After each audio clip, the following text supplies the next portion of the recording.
Oh, the crew is back. The gang is back, fresh off of traveling and vacations, and looks like it was a lot of things happening in pop culture since we've been gone. Gonna talk about it on the other side.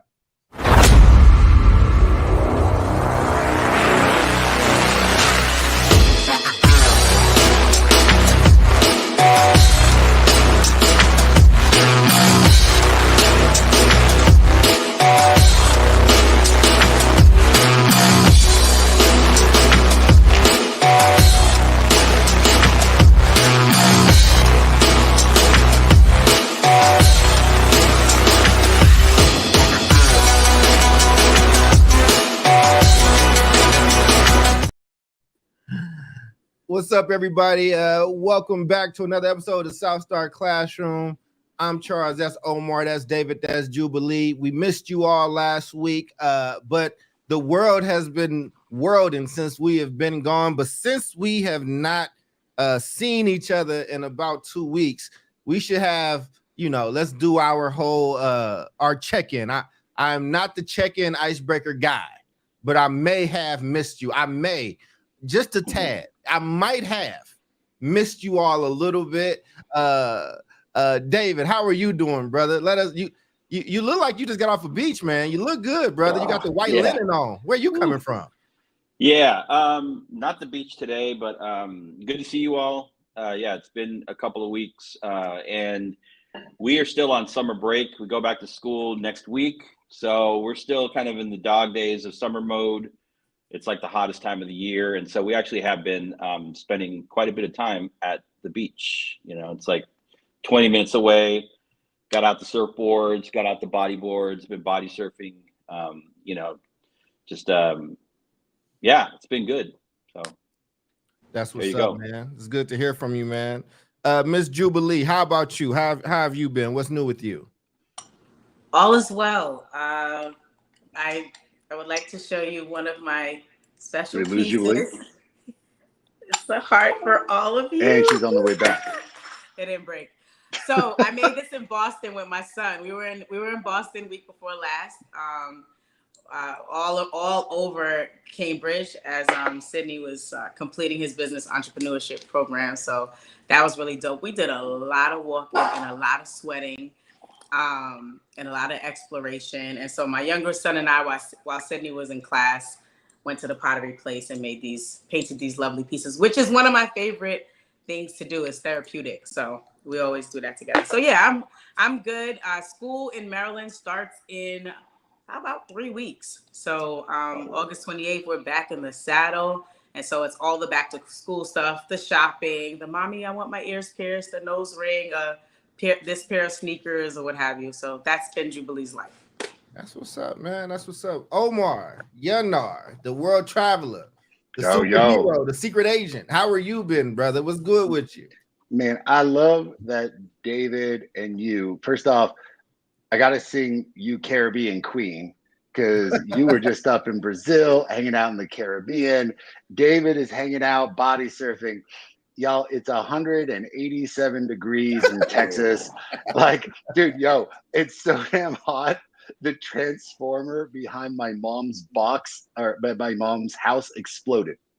Just like exploded. Up. Dude, the electrical grid in El Paso is exploding. So like, dude, it's funny until it's not funny. There's a ton of Eastsiders right now with like zero electricity. And like, dude, electrical circuits are frying. There's like car accidents all over the place as a result. It's just like mayhem. So while y'all are like Caribbean Queen, now we're living the same dream. The dream in El Paso is car accidents. People having their transformers blown up, like electrical grids falling, electrical poles falling. It's like a post-apocalyptic mayhem in El Paso. So in other news, we started school last week. So amid all this fantastic stuff, we not only started school, but we have managed to now finally get central air conditioning throughout the entirety of our historic 100-year-old building. So, I mean, that's a big win, man. Like in 182-degree weather with people, dressed up for the apocalypse, like it's one of those Purge movies and stuff. Just trying to keep it in stride, man. I got to find out when my Caribbean time is going to be, Doc. Brother, when is stop my it. Caribbean time? Listen, Jubilee don't have to jump in on you, but David and I will get you. We have been ever since we've been doing this podcast.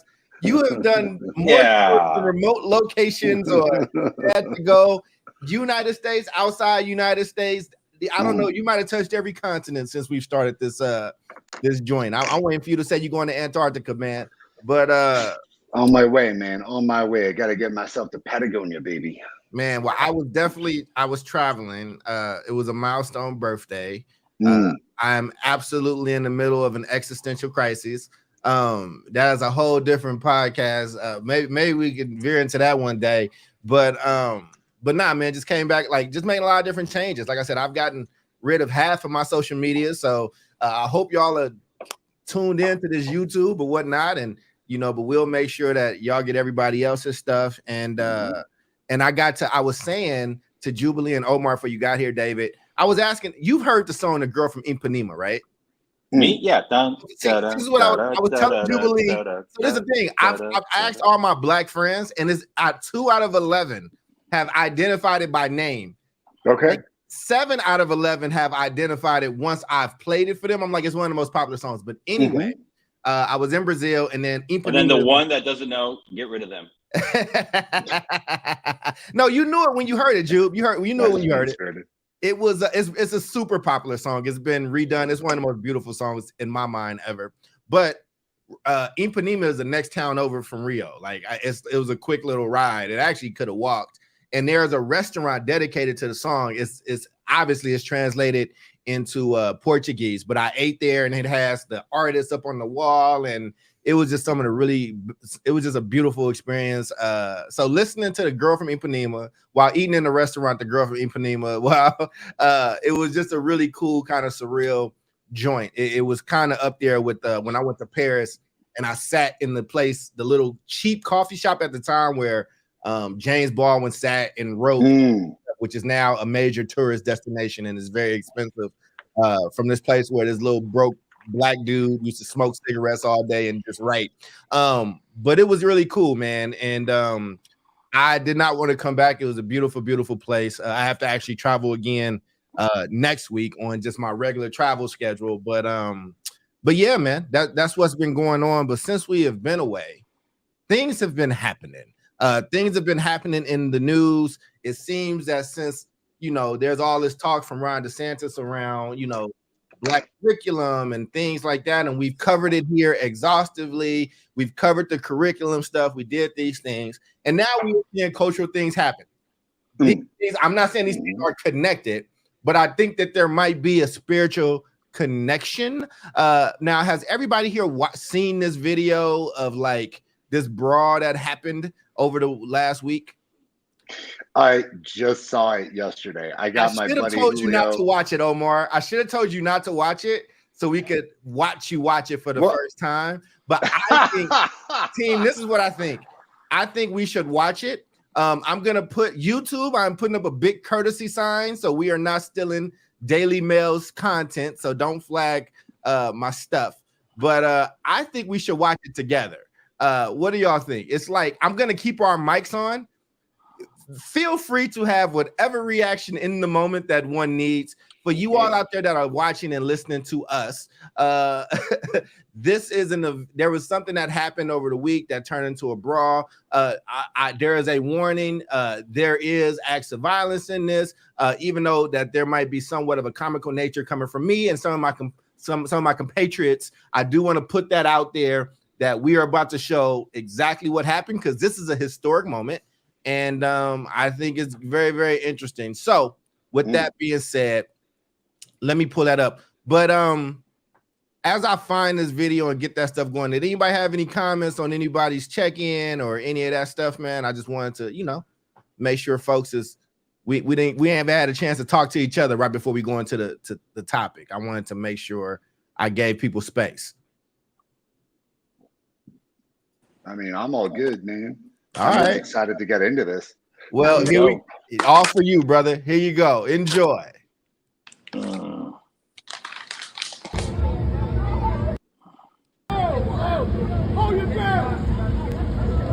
I'll do a voiceover for people. So what's happening is there's a commercial boat needs to dock, and this black guy is a security guard, and he's saying you got to move your boat, and things went to hell.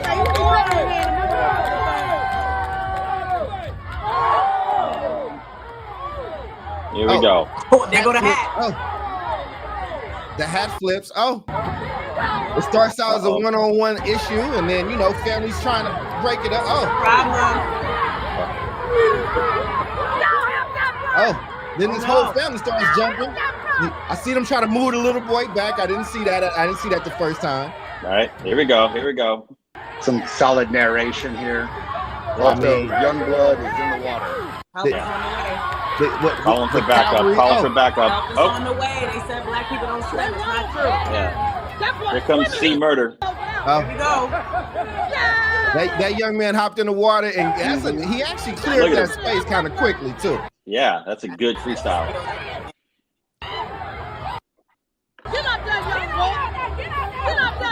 The commentary in the back is priceless. Yeah, that's what I was saying, man.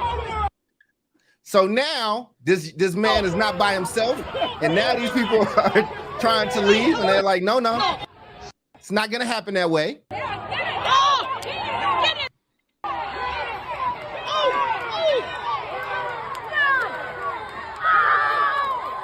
Oh, damn. Yeah, man. Yeah. Look at that. Oh, I see a couple women in the mix there. yes, there were. It just continued, and yes. Jubilee says she has her Oreos. Yes, I just finished my first one. Let me get another.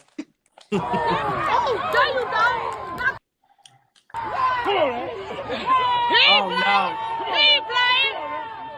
There's a crowd forming. There seems to be other actual either police officers or security guards absolutely just watching. Like nobody is. There's a whole row of people in that top left corner. That's terrible.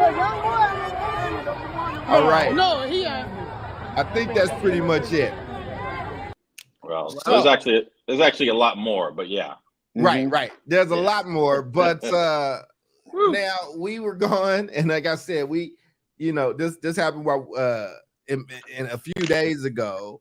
But just what is people's reaction to this? And again, I know we are an education podcast, but here's the thing, right? Like, it's only just so much literacy topics we can give you and talk about. Like, I've gotten the feedback. You want to hear our takes on things that are happening. So this is something that happened. I'm sure we all got a take.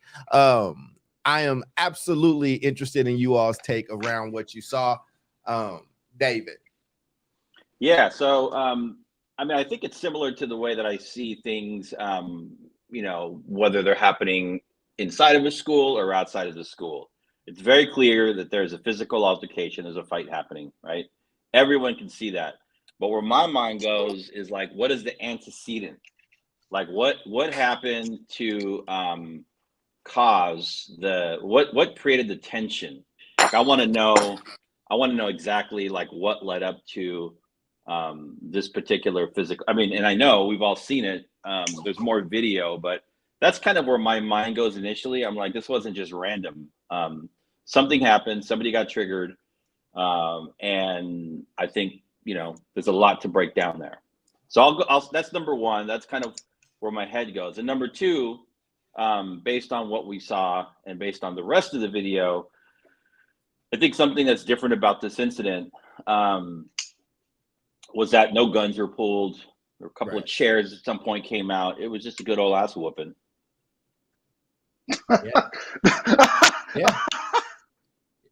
That was gonna be my thing. Like, like I said, had this been more tragic, we wouldn't be talking about it in the way it was.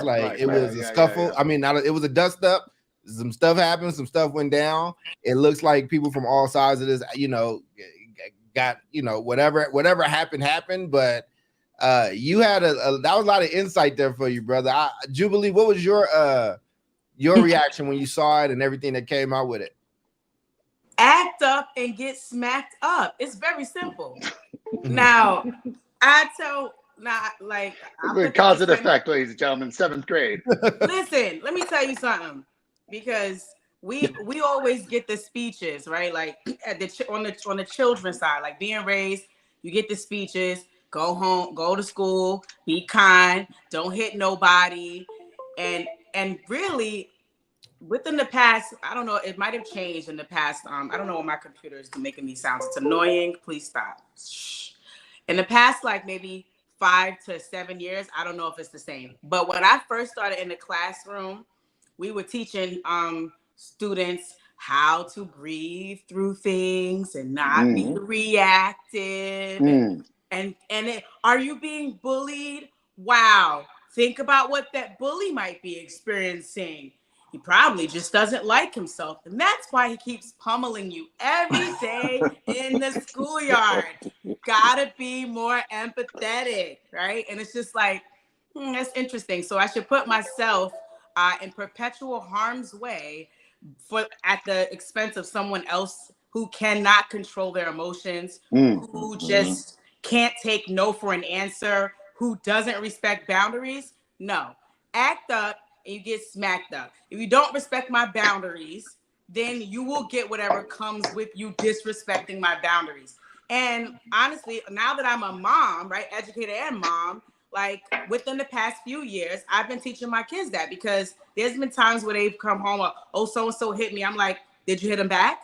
Years ago, when I was still in the classroom or leading a school, my response probably would have been different. Tell the teacher, no. You got to defend yourself. You got to let people know what's up so that they do not cross a boundary. So act up and you get smacked up. Whatever his name is, John, Jack, whatever the dude's name was, that you got what you deserved.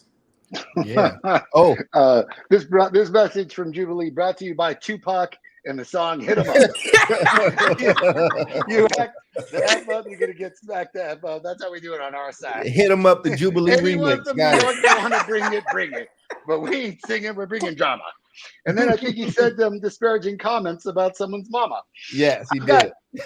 So many things to say about this. So I saw this yesterday. My boy Julio is like, unless you've been living under a rock. And I was like, I guess I've been living under a rock. And he sent me all these things. And my first reaction was like, what the hell? And all I could hear in my head was like, next week, Saturday on Super Slam. We got chainsaws, we got boats, we got pontoon boats, we got fires, we got a spit swap and makeout match in Montgomery. Calling it the Montgomery Mollywhopping. I found out a little bit more information, lots of interesting information. I want to preface this before I get into the WWE of it all. You mentioned James Baldwin, and let's remember that James Baldwin had said, remember, to hate, to be violent is the meaning. It means you're afraid of the other side of the coin, to love and to be loved. There ain't no love here, just like Tupac said. So, hey, if you didn't see the other video, there was some dude with the chair, baby, chair, just straight up slamming suckers left and right. They dubbed that video with like WWE commentary. Oh, yeah. So it was like, oh, a chair hit. Oh, I don't know if they can take this anymore. A flying elbow. So that was already my first impression. Then I was like, what the hell happened here? So from what I understand, and again, this is all somewhat speculative because we're still kind of getting details, is that the crew, the African-American crew, had a boat. They had the right to dock. And there was some like not so I think it was like a company. I don't even think it was like an individual. I think it was like a commercial. Yeah, it was, exactly. And Yeah. some like ratchet ass pontoon boat was like parked in their spot. So the security guard comes out and is like, hey, listen, you got to move this boat. And then he was totally ignored. And then he was like, all right, well, I guess they're not going to listen to me. I'll move this boat. And then that's when he got jumped for the efforts. So I just want to bring this thing up because, you know, we want to get back into education when we talk about said things. I think my second reaction after the spit swapping makeout match and tombstone pile drivers and flying knee jabs that I saw and the WWE stuff going on in my head, of which, by the way, I'm a fan of the WWE. So that was probably why I had those initial thoughts, is hypocrisy. And you're probably wondering, like, where the hell is hypocrisy coming from? When we talk about education, white kids are always educated by their parents and by their communities that, hey, law enforcement should be taken seriously. You should always act with reverence and respect to police officers, security, whomever it may be, because they're on your side, right? And then there's been numerous videos throughout the entirety of, the massive crisis in America where African-American kids are getting murdered by cops. And the white rhetoric is, well, you must have done something, because what we teach our kids is that you should have respect for these officers. And it was probably disrespect that led to some of these violent outbursts. So I just want to reiterate, that was what that side said. And I want to be honest here and say, okay, so you say respect authority, respect cops, respect security guards, yet it was some white dude that gave like the Macho Man Randy Savage flying knee to this security guard who is just trying to help a boat dock. And then you and your menagerie of buddies decided to beat his ass because you didn't listen to him when he asked you to move that pontoon boat. I don't know, man. Like, in my book, that's some like crazy ass hypocrisy. But let's go one further. Let's go one further. The dude was doing his job. Like, he wasn't some random dude that just was like, oh man, the boat can't dock. Let me overstep my boundaries and try to help these people dock the boat. I don't know what I'm doing. I don't belong here. I just want to help them. This dude was at work doing his job, right? Which is to enforce and reinforce whatever the expectations of that company or organization was. And he couldn't get no peace. And when you saw that man shift to, now how many times did he have to say whatever he was saying to them? Repeatedly, still no respect. He said it over and over again. When he got to clapping his hands, you knew he done said it at least 3 times, and still no respect. Why? And people say, what does race have to do with it? Y'all always talking about race has something to do with it. Race is not a part of everything. But prove to me it's not in this case. Yeah, I mean, it's a fairly simple situation. So we talked about the antecedent earlier.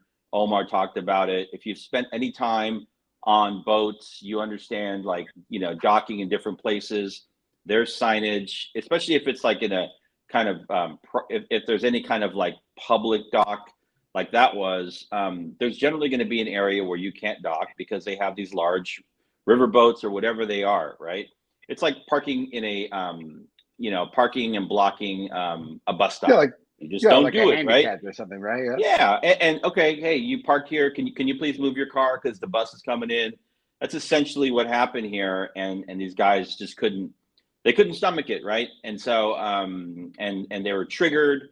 I mean, we can guess. I'm going to assume that they were triggered because a black man was telling them what they needed to do. And they got triggered, right? And they went straight to they didn't know what to do. It's like oh my God, we're not going to move our boat. Now we feel disrespected, all over. Like, move your boat 15 feet down the dock. Is it really that big of a deal? But then it becomes about your pride. A black man is telling me what to do. We've probably been out on the river drinking some Bud Lights or whatever they drink. They drink Bush beer. I don't know what they drink. Shaper, baby, Shaper. They got that Shapers, baby. It's a bad combination of things, man. And so they resort to violence. And again, like, general rule of thumb, of course, you have to protect yourself. That's what the guard was doing. People came in to protect him. But at the end of the day, it doesn't solve anything. I think a couple people got arrested. Some people got hurt pretty bad. I mean, nobody got like their head stomped. Some people got hit over the head with some plastic chairs. It wasn't like, it could have been a lot worse is what I'm saying. So but all over a fundamental like thing, like, you know, you just don't put your boat here. The video that the people were taking were actually on that big boat that was trying to dock, and then once it is able to dock, there's a whole other, probably more graphic, not graphic, but just like things just got sideways. That happened after that. Yep. Yeah, I mean, I look at it, there's a few things. I call this the it shouldn't have happened, but it did situation. Like a lot of things shouldn't happen. You shouldn't have swung on dude, but you did. And then it was a one-on-one fight, at which point those family members or friends could have came and broke it up. But you jumped him. You shouldn't have jumped him, but you did. Yeah. And then other people see, like, you know, I'm a big Eddie Murphy fan. I love Ron Delirious. I know people say it did not age well. I hear you, all that. It is my favorite. It is my favorite stand-up twosome of all time. And he talks about a brawl that happened in one of those things where, well, he's like, can't see the black people can't just see the black person getting jumped by all these people getting knocked out. So all these black people that don't even know this man came, and then, you know, at that point, then you see a retreat happening. Then this is like, I pinpoint this to like the Karen moment where it's like, I done did my thing, I done got my shit off. Now I want peace, or now I want things to be cool. Now I need some officials. It's like, no, this thing is in motion now. So you see them retreating, and now these people look like the aggressor. And if there wasn't video, or I could see somebody doctoring that thing and making it look a certain type of way, and they got with you. I saw women jump in, and then things happen in a brawl. And then it's like, well, a man shouldn't listen, man. I hear you. A lot of shit should not have happened, but it did. Yeah. And if you jumping in a brawl, like, you know, like I said, the one responsible thing I saw them folks do was when that little white boy was trying to get his licks in. I did see one of the adult white people push him away, like, take your butt over there. But it has become a social and cultural phenomenon that, like, we have seen. And the funniest thing has been the white people that have been making these videos in solidarity for black people. No, it's just been like in very country, been really great, F around, find out type of situations, man. Right. And go ahead.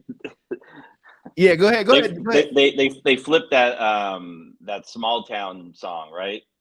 Right. That's what they flipped. I've seen videos like using that, you know, like Small Town, like Dunkirk or Malika. Oh yeah. No. It's like that new country song with it. You know, you can't. Well, is somebody gonna sing it? So is somebody gonna sing it? I have never listened to the song. I know it was super controversial. I don't know if that song even directly named race, but I think that dude. The video did for sure. Oh, okay. Yeah. I think it was just, you know, because here's the thing. I know some black people that feel like that, or people that just. So, you know, Montgomery, Alabama is a big city, but still compared to like LA and New York, it's a small town vibe. It's a small town. So small town works both ways. It does.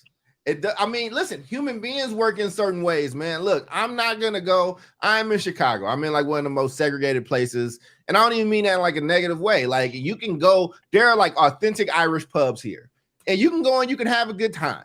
I have no intention of going there and starting a fight as the only black person or a few black people in an Irish pub. And I don't think that they would go into the south side of Chicago and try to do that either. I think that common sense, this is the thing. We are in the age where common sense no longer exists. We are in the age of whoever is the clickiest with their fingers on social media, they get to make these rules, and a lot of them are not steeped in reality. And there's always a what should be happening, like, oh, this is how it should be. And you are raising a generation of people, or there's a bunch of adults in this world that are operating off of Twitter logic of what should be, and they are clashing with real world things. You hit somebody tends to hit you back. You jump somebody that's by themselves, you can't then be surprised when people that look like that person come in and jump you. And, you know, and I really hope that a lot doesn't happen. I hope that the police kind of see it as like, hey, this is a wash. Like, this thing shouldn't have happened. You shouldn't have assaulted this person, and these are the consequences that had it. Put some ice on your face. I hope everybody's okay. Like, and kind of keep it pushing, because I think everybody got a lesson that day. That's what I think. But I still feel like old dude should get a ticket.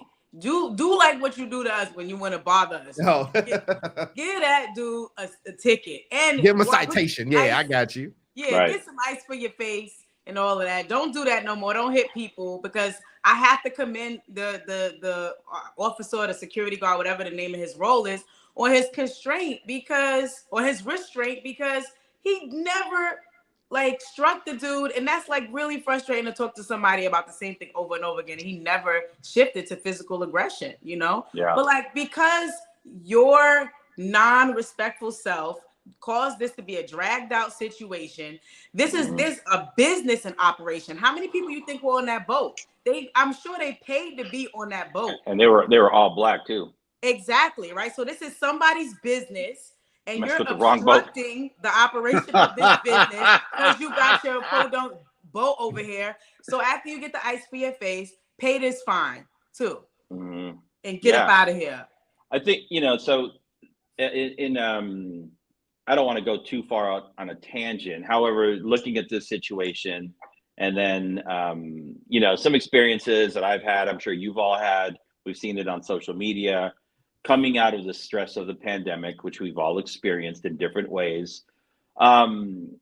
People with, I would say, more privilege going into the pandemic have had a harder time coming out of the pandemic. I know myself as a man of color, I've had to deal with, things well before the pandemic around being harassed and being judged and being discriminated against and all of those things. It's just, it's par for the course with having the color of the skin that I have, right? And so I think, coming out of the pandemic, I've had several experiences here, even locally, where people just get triggered so easily, whether it's at the grocery store or on the street, or it's at the post office. Somebody wants to check out faster and the cashier is only going so fast. Even yesterday, I had a woman, I was at a local store, and the cashier, she was an older woman, she was helping out an older customer, and they were moving really slow. That's how it is, right? And I was waiting, and then there was some woman behind me who was like on my neck, like thinking that that's going to help move the situation. I'm like, I'm waiting like you are. So she's on my neck, and I'm like, okay, older white woman. I'm like, don't do anything, don't say anything. I get to the counter, I greet the cashier woman, and she's moving slow. She's making small talk. I'm talking with her. All of a sudden, there's like, you're in line. You're supposed to be like 5 feet from the I don't want her to see my pin. All of a sudden, I turn around and she's on my neck again. Like I didn't say anything to her, but in my mind, like if those things happen in certain contexts, like if I was in Oakland, like somebody's going to get hit or pushed, because you don't get so close to somebody, especially from behind. Like I'm taught to like look around 360 all the time. And yeah, she was like right up on me, and I was like, what is going through her mind, right? It's like this privilege thing of like, I get to go first. Same thing in this situation. Simple thing. Move your pontoon boat. We have this big riverboat coming in. Very simple. Guys, they couldn't deal with it, right? They couldn't deal with the simple thing, man. They wanted to be at the front of the line. You don't get to be at the front of the line. And here's my question, David. Like, what happens if this was reversed? Like, I want us all to sit here with this hypothetical. Let's reverse this. So you had a bunch of like, white folks on a business yacht or whatever it may be that these folks are on, and you got some pontoon boat parked there, and you got a white security guard who's just trying to take this down, and you had a bunch of black people jump this dude. Like, if the whole thing was reversed, what would have been the implications? The Alabama boat massacre. Because I mean, they would have been dead, and it would I don't have been know, blood like, in the river. I don't know if it would have gotten physical, but I will tell you, their boat would have gotten confiscated and towed. Yeah. And they would have been arrested, minimum. You would have seen a bunch of people on the ground in zip ties, or right. Like, it would have been the whole thing. And I don't know, maybe that's how this ended. I have no idea, but I get what you're saying. Look, man, I think there's a few different things, like you said, at play. I think a lot of people are on edge. I think that we are in an interesting time as a country, which is why I like people are just on edge. There was actually a CNN article, not article, but a CNN news video that just came out about the violence in Oakland. And one of my friends, he's actually hired me for my first job that turned into me being a social worker. Darren White was on there. and they were just talking about how bad it's like getting, right? Like, so I lived there during the 90s and the early 2000s, where, remember, David, they used to put out there was a paper, there was a newspaper article every year, and the front page would just have a map of Oakland and where all the homicides in the city had happened. And so the homicides are down, but now everything else is a burglary, theft, all this stuff, and Oakland's just having a moment. But it's like they were talking to this larger thing about people are just very timid of every race and every culture, like, and it's like everybody's on edge, like everybody is kind of headed to this place, and we got to figure out how this is gonna operate, man. And we're seeing it play out in different ways. This is just one of the ways it's playing out. The laws in Florida is another way that it's playing out. Like the bipping and the bribing and the things in Oakland is a way that this is playing out. And we have history. We have history of what happens when this level of tension, this level of steam is starting to fill up, and there's no place for it to come out. We've had, there have been riots, there have been wars that started from this like level of unrest. And I mean, if we don't get a handle on this stuff, if us as American people, wherever you are, right? And I say this as a black man, if there's not a vestibule or a way to like, I mean, I think even me leaving social media and like having whatever, me leaving and like, I mean, I'm about to change my phone number. Like I done had the same phone number since college. It's time to get new stuff. But I think even some of that stuff is residue from just where things are. And I think that everybody's going through what they go through. And you got cocaine on top of it in this thing called social media. What happens when you add a stimulant to an already crazy situation? Like what happens when there's a fire and you pour lighter fluid on it? And I think that this is where we are right now, man. So, how should people be talking to their kids? Like this kind of goes into education. I don't even know if schools necessarily need to come up, but we've been getting away from some principles as just a people. Like, so how should people be discussing this with their kids, or when it comes up in school and school's happening and kids are sharing the video and, all that stuff, or this powder keg is happening there? Like, what lessons should we be passing down? Listen, I do think schools are a part of it, because you already know, like you said, they're going to look at the video, they're going to share it at school. It's coming up in school. It's coming up in the cafeteria. It's coming up in the schoolyard. And I think the worst thing that we could do as educators and leaders is to kind of just, hide our faces and, turn a deaf ear and a blind eye to it, as if we don't know what's happening. But mutual respect goes a long way. Like, you can hate somebody, right? You can hate the color of my skin, my culture, my language, all the things, but still find a way, right? Even though it's superficial, right? But still find a way to coexist peacefully.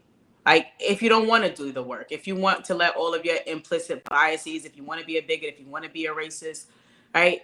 At the very least, you could be respectful. Mutual respect could have stopped that situation that happened on Sunday or whatever day it was. If the dude made a request, hey, you can't park here, my bad, let me move my boat. Thank you so much. Easy. Done. I want to easy. I kind of want to put a wrench in this question, because I get it, in that, like, what should we be talking to kids about at school or to each other?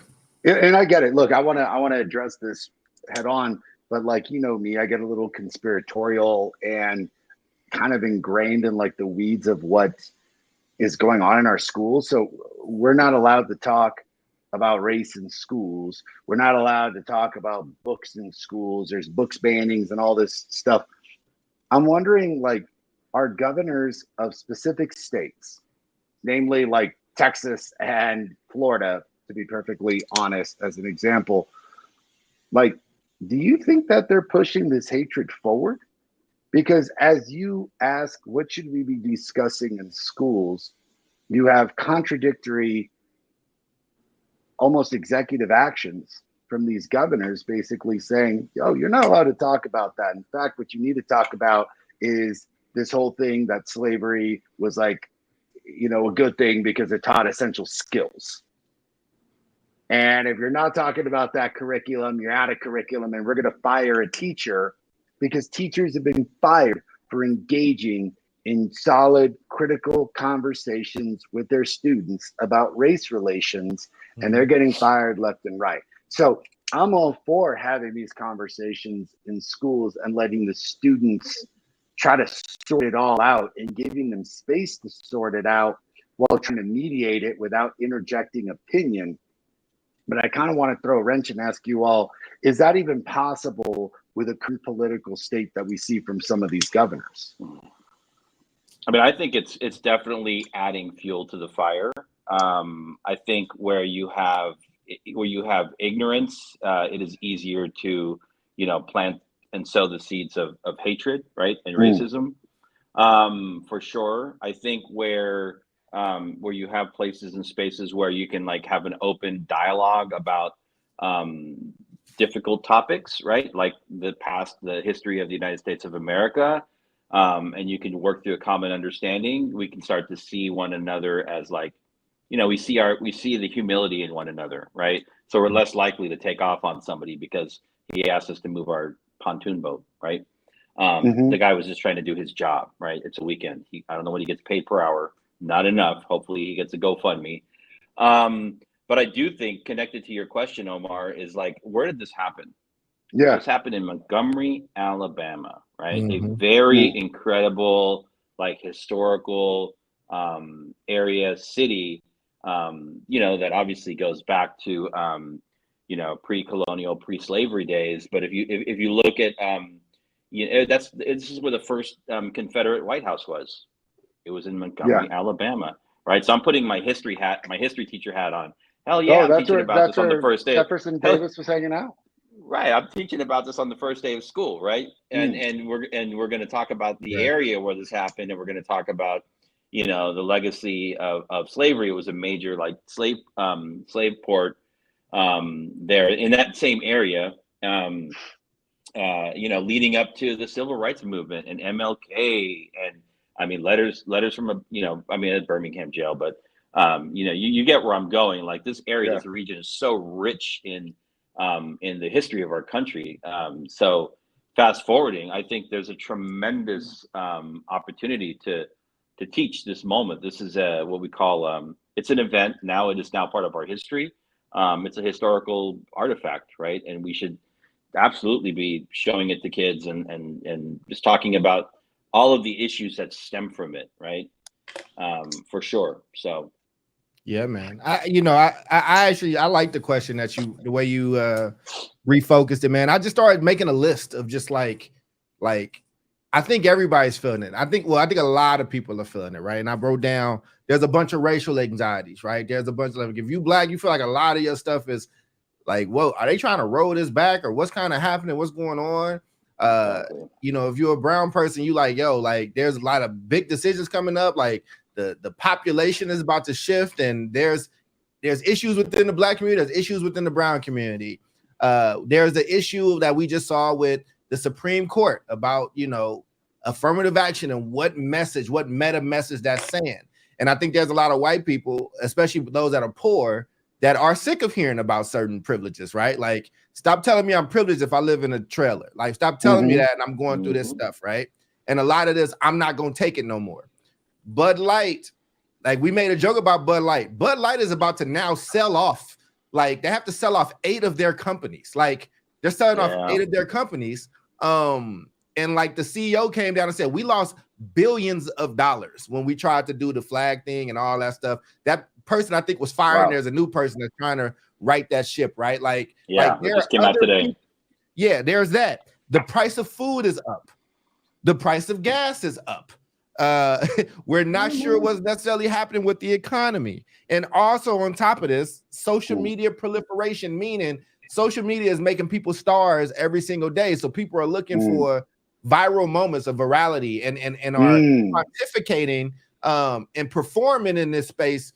And now there's a generation of young people that will be entering your school, Omar, that are not seeing the truth. They're getting this kind of filtered TikTok truth or Twitter truth where you don't get famous on social media by being sweet and nice and thoughtful. Tabitha Brown did. Tabitha Brown did. Yeah, Tabitha Brown. I love Tabitha Brown. Kev on stage is great too. I love these very positive people, right? But for the most part, it is snark. Snark is the thing. I don't know if anybody watched that Black Mirror episode, right? Like they did the analysis, right? It was I did. Yeah, it was that first episode of the new season. Yeah. Where they're like, we could be positive, but no one gives a shit. That was the thing, right? That was the question. They said, well, why can't we show a positive slant on these people? And they're like, we tried that, and that's not what gets eyes, right? It's not how our brains work. It's not how brains work. It's not a stimulus. It's not a stimulus, right? Like the way the world is turning everybody into like dope fiends, man. Like, and you need stimulation. Everybody like, and you needs a hit. So when you add on what you're talking about, Omar, it's not hard to fan those flames and be DeSantis and say, yo, I'm going to feed into that base. And on the other side, to be very fair, it's not hard for Gavin Newsom to do it in the opposite direction, right? Right. The CNN piece was black people in the NAACP in Oakland saying, we actually don't want a ban on cops. That's actually not what we need. We actually need this, and crime is going up, and it's going against a narrative, right? So we are living in a world of extremes right now. Yeah. And how do you bring a new group of kids from the brink of extremes on either side, or you said this thing wrong, we got to cancel you, we got to get you out of here, versus like, you know, I got my shotgun ready and I'm ready for whoever. Try that in a small town if you want to. I'm ready. Right. Yeah. Like it's everybody. It's a powder keg. And like how, you know, our churches are not as prominent as they were anymore. Religious institutions as a whole for every single race are not as prominent as they were and don't have the same level of influence. So what do we do as a people? Do we just fucking explode and combust? Oh, and on top of that, it's 207 degrees in Texas right now. Right. Like exactly. Now that I've painted the bleakest dystopian world in a country that people, and by the way, I was just international, people are still fighting tooth and nail to get into this place still. Yeah, man. Still. I mean, I literally just saw a story of two like Nigerians that literally sat on the rudder of a cargo ship on a 2-week, you know, they're like sitting on the propeller of this ship to get to South America somewhere, just to get to the Americas. Right? Right. Like, right. Oh my goodness. When I was in Brazil, there was a demonstration. Like, I'm like, what's happening? It's like, oh, like there was a black woman that was killed a few years ago, and like, but it like flooded the street. Like the streets were flooded. Like I'll send it to you all in our group text. It's like I have this beautiful view of like the beach, and I mean, oh my God, it's just gorgeous. And then you just see this wave of people kind of coming down, and I didn't understand what the chant was, but you can kind of make it out with context clues. So I mean, it's not just America, right? Like it's kind of happening all at once. And what does that lead to? Especially, you know, I also just watched Oppenheimer a few weeks ago and the bombs and stuff, right? So I'm like, I'm trying not to let my mind go to a lot of crazy places. But if we don't figure out how to be human beings and decent with each other, there's only the answers and what's going to happen and can happen. Those things get smaller and smaller, and they tend to lead to a lot of bloodshed. And look, man, I typically get, like I said, conspiratorial, but I just had a really big click moment. So I'm watching Oppenheimer. Don't lose that, because I don't want us to go over too much, but I love Jubilee as co-producing right now. She reminded us we got this consulting and free game pieces coming in. So go ahead. You make your point, Omar, and then we're going to wrap it in to throw it to Drew back to you. Yeah, good job, Drew. I was watching Oppenheimer this weekend, right? And I watched it with my niece. I watched it with my mom. And like, without like being so aggrandized about my bona fides, I got 3 degrees, all of them in politics and history. Mm-hmm. Like my level of understanding of historical context and why we've done things politically is deep. I have read like 17 books on World War II. And I was basically explaining to my niece and my mom about, you know, this whole thing with the bomb. They made such a good point in the movie about saying that this was not about ending World War II. This was really about demonstrating a proliferation of power at the beginning of the Cold War. And it couldn't have been more true. Like every book that I've ever read on World War II is basically that, like, dude, the Germans surrendered. FDR and Truman had more, and by the way, FDR was dead by the very end. Right. But he even had information dating back that, like, Japanese surrender was going to be imminent if we were able to take down the Germans, because essentially the economic power, the war machine power of weaponry, and even just like standard things like boots and stuff were getting mass produced in Germany, and the Japanese were going to have like a difficult time continuing without all that. And people are like, no, they were kamikaze. We had to do this. Right. We had to do this to end it. And I'm like, that's just not historically accurate. So I'm having this discussion, and there was some like dude like in the same row who clearly wanted to participate, but you know, my man was just like Marjorie Taylor Greene, and he was like, lies. Mm-hmm. Like, I kind of start cracking up a little bit, but like, I'm not having a conversation with male Marjorie Taylor Greene, and then having a conversation with my family. And what I wanted to say to homeboy was like, first, the homeboy, let me see your credentials. I got 3 degrees from 3 real fancy places, because you know, what do you got? I've read 17 books on this war. What do you got? It's so easy for people to just sit there and scream lies and gaslight and create doubt when you bring no evidence to the table, no credentials to the table, have no education, and have no understanding of historical context. And this is what really bothers me, Doc, is that I've read enough and know enough about Howard Zinn to tell you that this powder keg is something that rich people would not mind seeing happen. This has happened 1,000 times in American history. Yeah. And to them, to the Greg Abbotts of this world, even to like DeSantis and even, you know, Gavin Newsom, yo, you have race riots going on in the street. They're not going to get affected. They're sitting, you know, cool and high harmony in their mansions in a pocket of population that has absolutely no denigrating effects as to what happens on the streets. Out of touch. So out of touch. You're man. absolutely right that we're amid a race crisis. We're amid a powder keg. But I gotta ask the like pertinent question: Is this not what rich people want to see? Having us all fight each other, because it takes away all the attention from the atrocities that they're doing. Watch Jon Stewart for just a minute and kick back and watch the fact that like we're getting put into jail at record rates for like small crimes like talking back to the police or killed. Meanwhile, people like Trump and these corporations are getting away with millions, billions of dollars of tax evasion. And it's totally cool because they're rich and white. So this is history once again repeating itself. And I mentioned the Oppenheimer story because this is a dude who just didn't know history and just blurting out lies. How many of those ignorant people are running around America right now wanting to ignite this powder keg because they don't know why this powder keg is happening in the first place, man?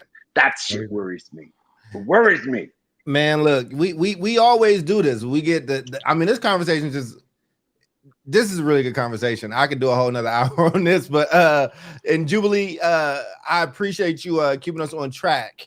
Don't lose that, Omar. I feel like we might need to find a way to bring that back in, because I think we were starting to get into, you know, we need some to let that kind of unpack and let that breathe again at some point.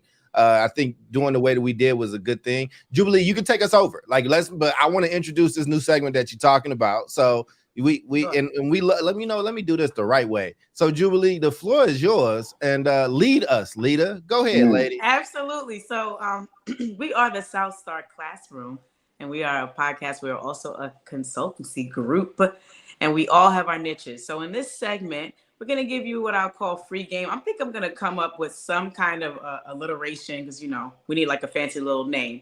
But today we're going to call it niche notes. That's what we're going to call it. Niche notes. That's what we'll call it.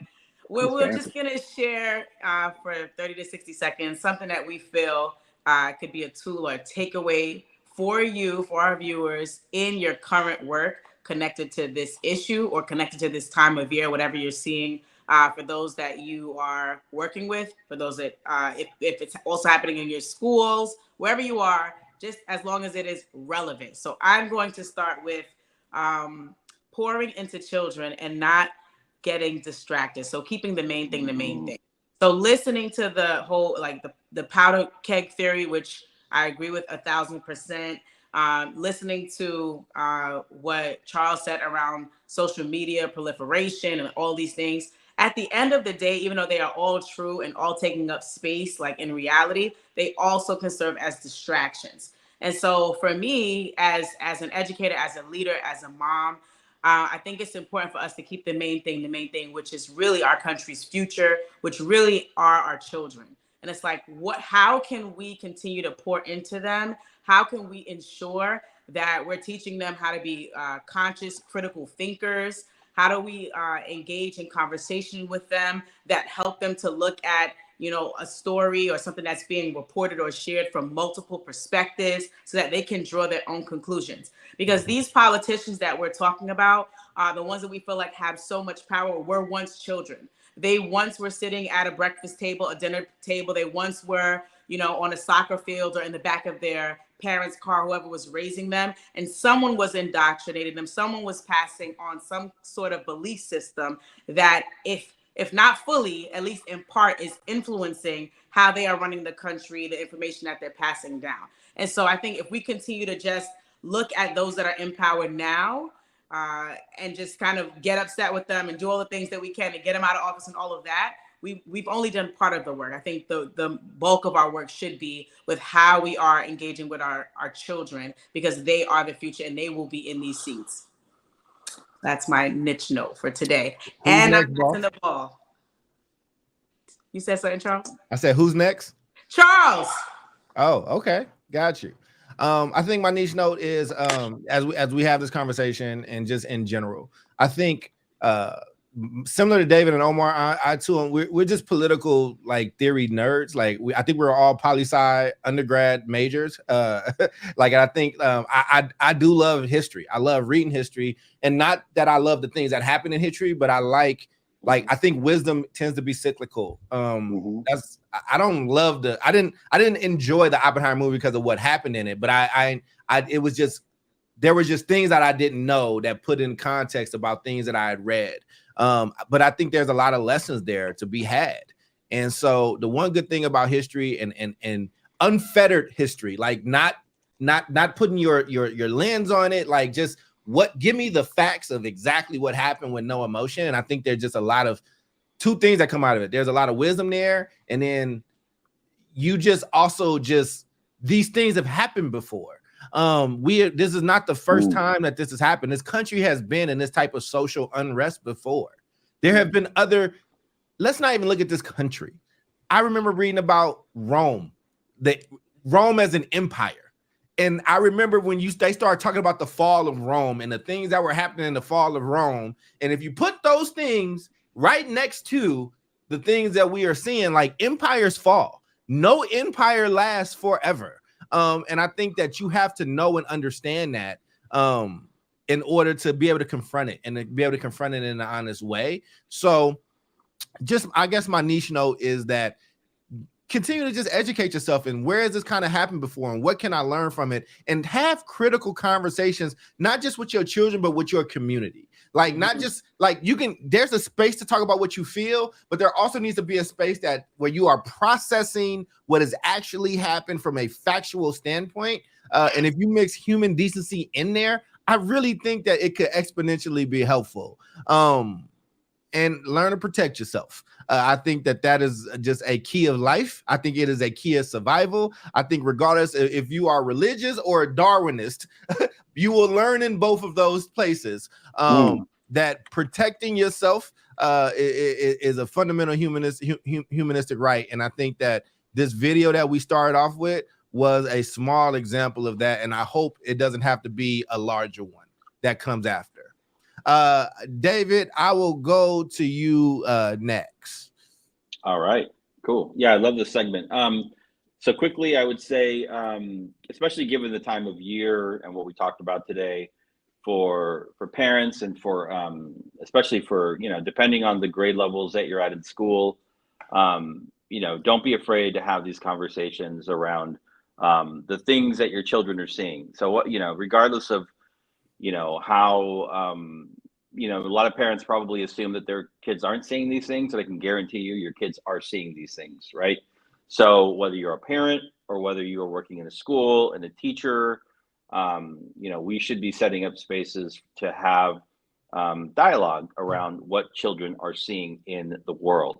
They should be happening at home in a facilitated way. They should be happening in school in a facilitated way, and they should also be happening, more importantly, in the home too. So I think that's, especially as schools are kind of kicking off this week and next week and the week to follow, it's important, especially given everything that's happening in the world right now. We cannot ignore these things, and we owe it to our young people to help them to make meaning of these things. That's number one. Number two, on topic, off topic, especially given everything that's happening in the world right now, it's really important for schools to be warm, welcoming spaces for children. So just a reminder out there to everyone, if you're a teacher, if you're a school leader, make sure that you're communicating with families about things that are happening in school.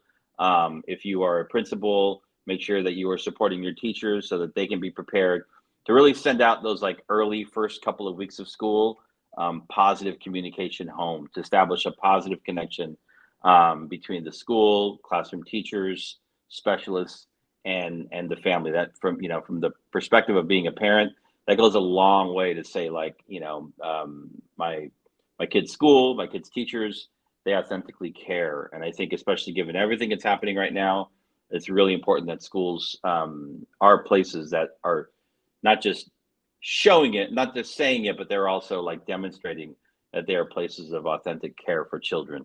Mm-hmm. All right, man. And take us home over here, good brother. Man, I got so many things to say. One, come on, international man of mystery. This dude, to kind of jump off of what David was saying, there's an organization called Big Picture Learning. I really want people to look into it. It's an exemplary organization with brilliant people. And one of the major facets of the organization is having a really well-run advisory at your school. And you're like, what the hell is advisory for? It's just like, it turns into homework time or a study time. I'm like, listen, a well-run advisory is that one opportunity to have in the day where kids can relate to each other on emotional issues, social issues, have space to talk about not just feelings, but really things like this incident, things that need processing in a safe space where they can talk to one another to really process what they're seeing in the world out there.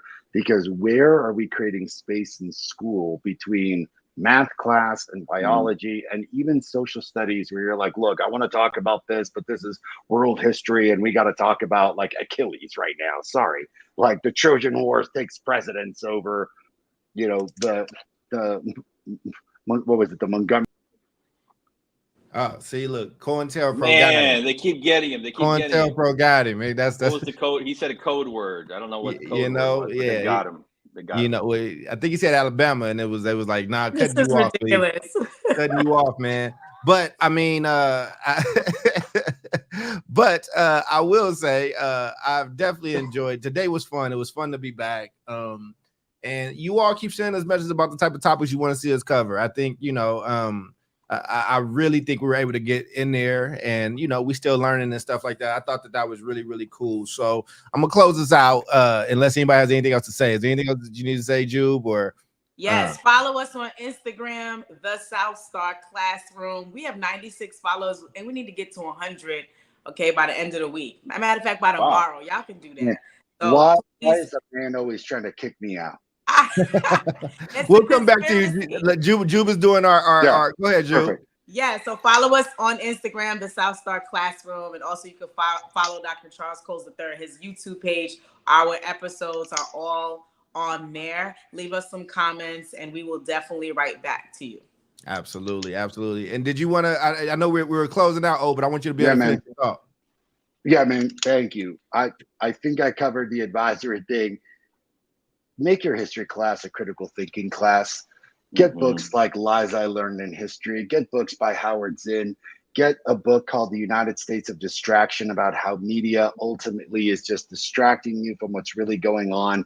This whole thing in Montgomery is the powder keg that Doc was talking about, but there's an underlying, I think, reason that things like this are allowed to happen in this country. And it is because I think there's a group of people in this country that benefit from having such race riots. So that's just my final thought. Jubilee, thank you for closing us out. Just want to thank everybody at the South Star for a great episode today, man. It was pretty dope. Yeah. Awesome. Well, with that being said, take care of yourselves, take care of each other, and we'll see you all next week. Same bad time, same bad station. Peace out.